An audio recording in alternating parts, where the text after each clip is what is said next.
UK Talk Radio, great to have your company, and I've got a wonderful guest on the line from Oxfordshire now, who some of you may already be familiar with. Some of you may remember. He's certainly unforgettable. It's Jeremy Holtom, the legend, the creative legend that is Jeremy Holtom, who some of you may remember me interviewing back in 2013, already 7 years ago. Welcome to UK Talk Radio, Jeremy. Hi, Jonathan. How are you doing? Oh, very well, thank you. Yes, especially as I've got you on the line now. I'm sure this is going to be a very uplifting and inspiring conversation, to say the least. Do you remember we had the chat in the it was at a hotel near Winchester, wasn't it, 7 years ago? It was a lovely hotel, wasn't it? And we had a fantastic conversation then when I was promoting the Zombies song. Yes, the zombie song. Tell the listeners, just remind the listeners what Zombies was all about. I remember that was absolutely hilarious. It was crazy. I remember meeting you. That's how I met you, actually. Yes, we did that. We did that publicity stunt in Bournemouth together, didn't we? Yes. Amazing. Yeah, I mean, the Zombies thing it just sort of popped out of me, really, and it's because I sometimes sit at the keyboard and I just record whatever is in my mind at the time without any thought about anything happening with it. And I listened to this thing I'd recorded, and I thought there's something zombie-like about it, to convey something of what must be going on in a zombie's mind, where there's an IQ of about 3, and there's just a sort of noise going on, and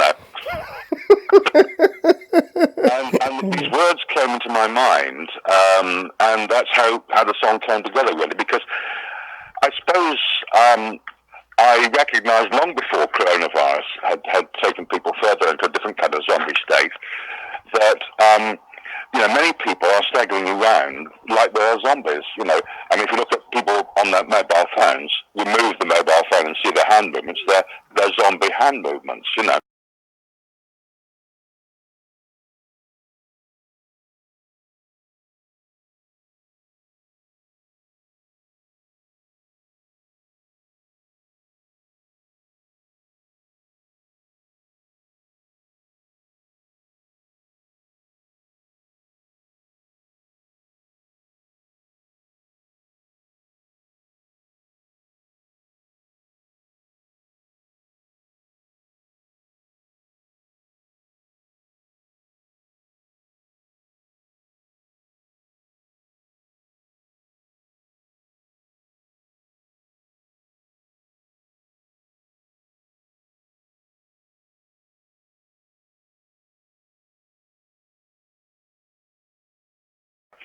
And many people sort of look like they died a long time ago. That's what sort of inspired that song at the time. It's a very entertaining dance song, and we created this quite bizarre sort of zombie dance, which hopefully one day we'll get the thing to be a hit, and you never know what may happen then. We may get people all over the country doing zombie dances in the street. It's great.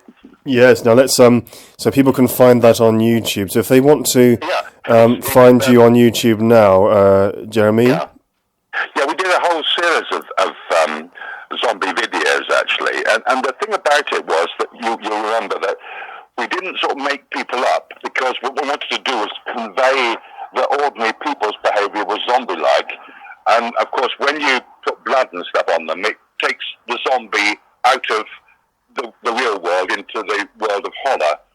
And there's one particular video we did called Zombies. It was Zombies Going to Work, and we had people in suits, and we did that one actually in a churchyard. So they'd wake up, and then they'd go and do what they were doing yesterday, and it took them, I think, we did sort of like Groundhog Day, where we had I can't remember. There was a fairly short number of days, and then it got longer, and it took them, I think, about 1 million years to work out that they were dead. And they stopped doing this, and I think that's really kind of what we are, really, because I think I worked out a little while ago that this must be heaven we're living in, and I think we're so scared it could turn into hell that we've actually worked hard to turn it into hell, and I think we've got to stop doing that. We've got to, focus on the fact it's a beautiful day today, I'm sitting outside. I can't imagine a more beautiful place than this. And I think the idea that heaven is somehow nicer than this and we're floating in on clouds for millions of years is definitely a form of hell. So if people get to grasp the fact that if this is heaven, we should be enjoying it. We shouldn't be locked down. We shouldn't be being controlled and told how to live by other people. And I suppose in a way, if we were living by whatever you want to call God's rules are, we wouldn't be in the situation we're in the moment. So Jeremy, you're just to recap for our listeners, you are a songwriter, music producer. You're an instrumentalist, Yep. All-round artist, story writer. We might say activist, and all-round, humanitarian. You love to help and inspire and emancipate people. Psychologically, emotionally. Emancipate, because I think from birth to death, particularly in the modern world, we're subjected to brainwashing every hour of the day. You think about it. You get up in the morning and you're watching breakfast news, and it's programmed at you through a black box where you tune everything else and go into a hypnotic state, because that's what you have to do to watch it. So that's going on all day. You then get advertising piled out. You've got radio going. It's not surprising that most of us have turned into kind of spinning around zombie-like creatures, because we can't get out of this, And I think that I just know there's so much in all of us. And if I look at myself, for many years, perhaps due to my fairly turbulent childhood, where my parents definitely loved each other, but they had a very complex relationship. My father was a very attractive, quite charismatic man, and my mother was a bit like Princess Diana in that she presented this view to the world of gentleness, and then when we were in the house, plates, cups, and things like that, and screaming demons would happen as she became jealous and possessive, and all that, obviously, eventually what most people are jealous do, they drive the person that they're jealous of away, and then they spend the rest of their life regretting it, but they still can't control it. So my mother had a major psychotic breakdown, and for a number of years we lived with very little food because she refused money from my father in an attempt to get him back. And ultimately, she ended up being one of the last people put in prison for debt in the UK. She put in a Holloway prison for a week, and then she was hauled out and put in a psychiatric hospital. So she went through a lot of difficulties in her life. And one of the things she did, she kept me out of school for 3 years, which I'm eternally grateful to her for in one sense, because the 3 years were between the ages of 7 and 10. And that's really the time when the brainwashing effect of education is most powerful, because you aren't yet clear enough of your own thoughts to be able to say, put your hand up and say, sorry, I don't agree with that. So you've got a man standing in front of you, and you've got a load of people sitting around you, and this is just being pummeled at you, Yes. I don't know if you watched the Anthony Hopkins interview that I had on YouTube. Yes, I did. Yes, about religion and spirituality. Very, very humble, wasn't he? Very humble. Very interview, really. And one of the things he said is that when he was very young, he was told he'd never amount to anything. And I think we were all told stuff like that. If we were a little bit controversial or radical, it immediately attracts the ire of a teacher. And I think that what I try and do every day really is to unblock people and open them up to what they're capable of, because we all aim so very, very low in life, and we are so afraid to trust our own instincts.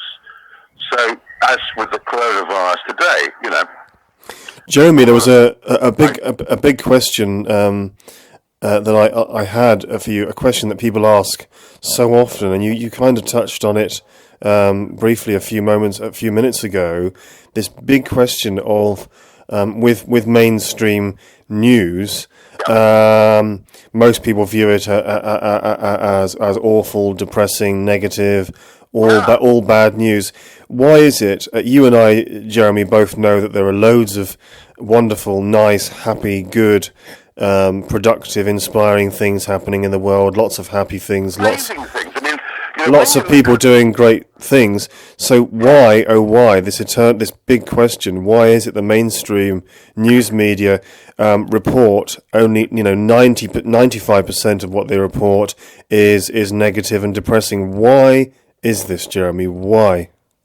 Well, I think the first thing about the mainstream media, the BBC, for example, have never been actually directly connected to the government, but somehow in every crisis they turn into the propaganda organisation of the government, because in the end, the people who are working in conventional news media, in my opinion, are often very narcissistic people who desperately need to be told how clever they are. So what they've got now is an opportunity for them to preach at us all day long about how dreadful this thing is and show these kind of surreal, happy things that people are doing, which actually they're not doing because they're happy, they're doing it because they're kind of suicidal, And I think that this dose of this kind of stuff that you get, as an example, in the breakfast TV programs, is very, very negative, because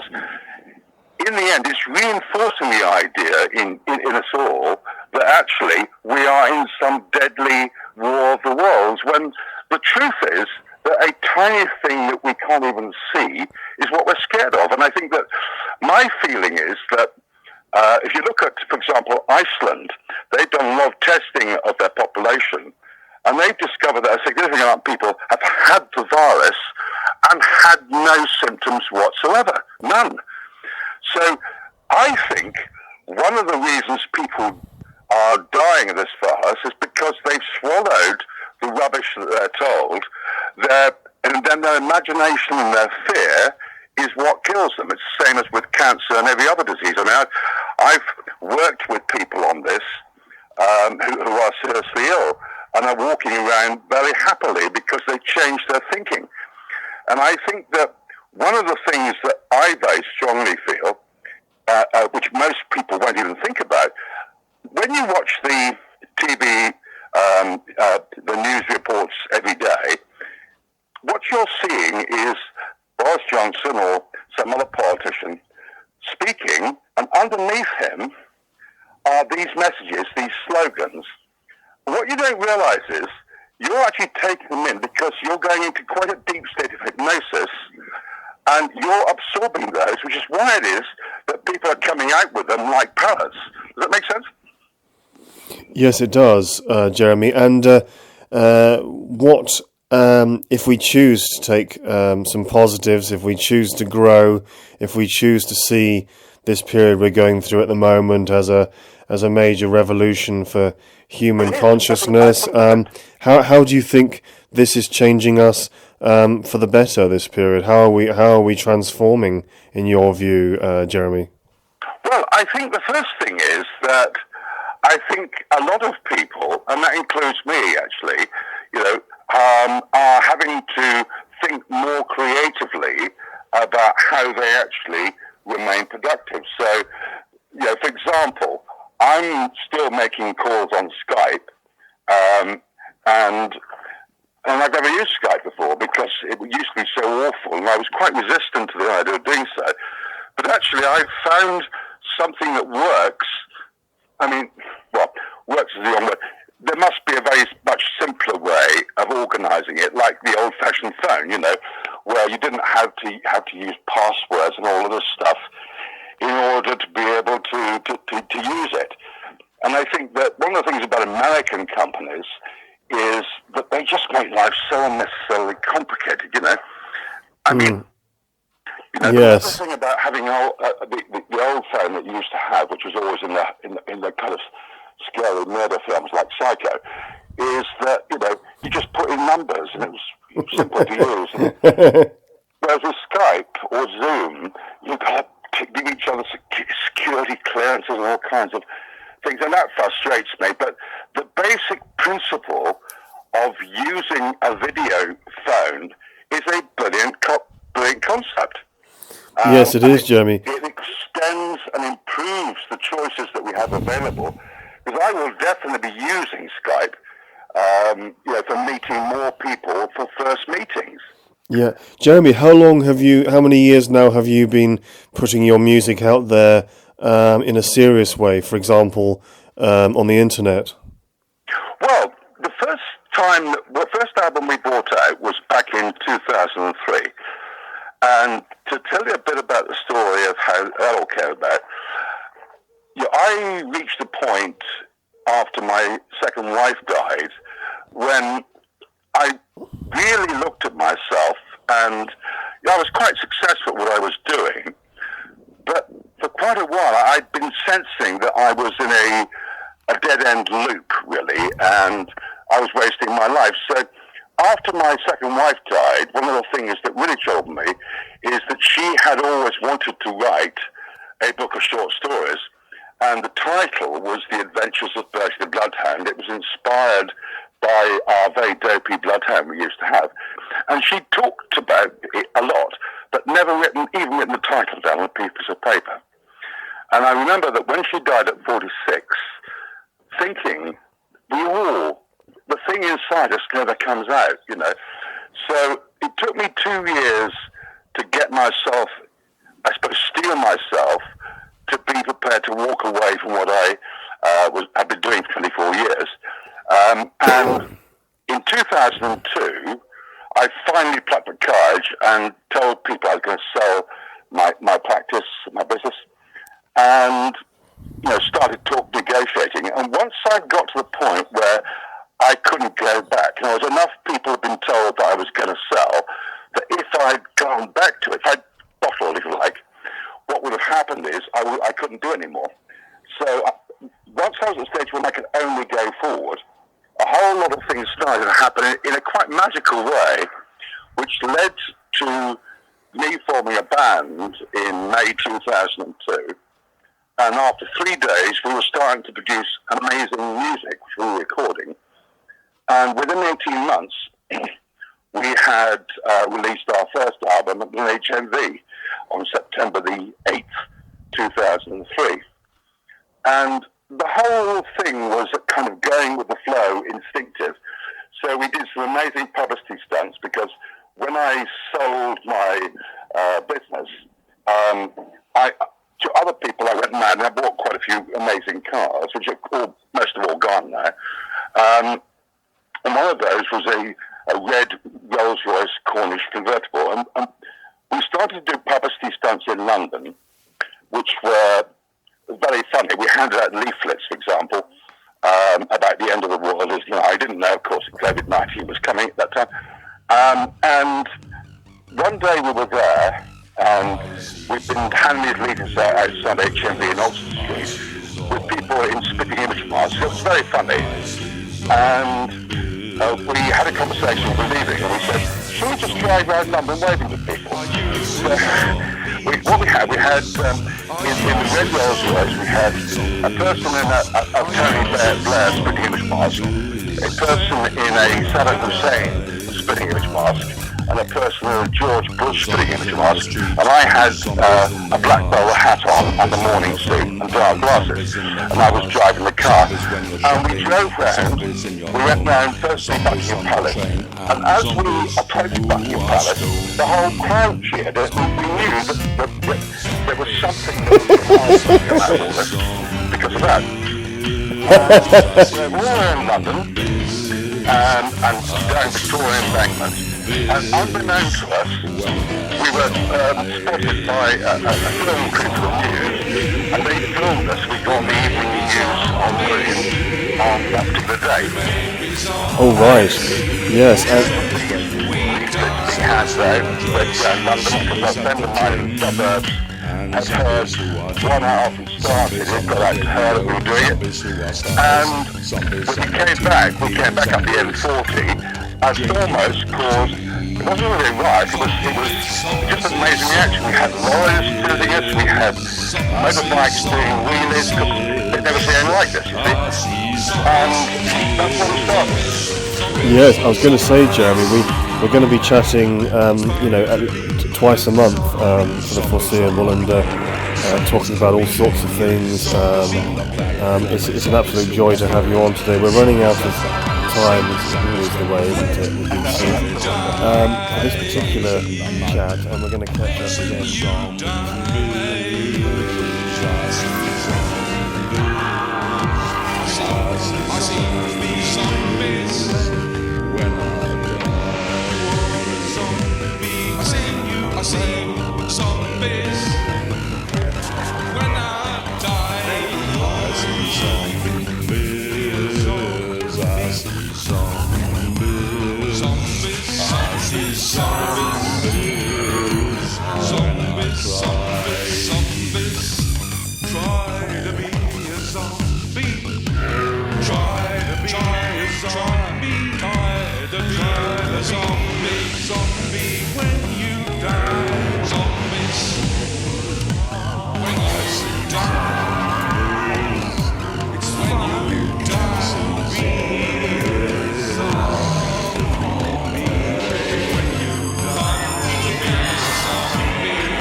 I see zombies, I see zombies,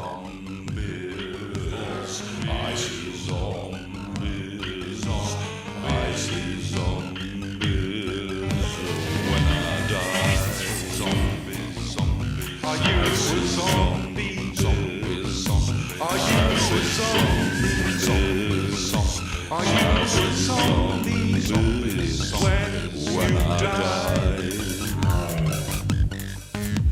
Zombies in the street and zombies in the bars, zombies on the phone and zombies in the cars, zombies when you're shopping, zombies in your home, zombies on the train and zombies who are stoned. Zombies, zombies, I see zombies, I see zombies, I see zombies. When I die, we may be zombies. We may be zombies. We may be zombies. When we die, zombies who are drugs, zombies at the gym, and zombies who are dim.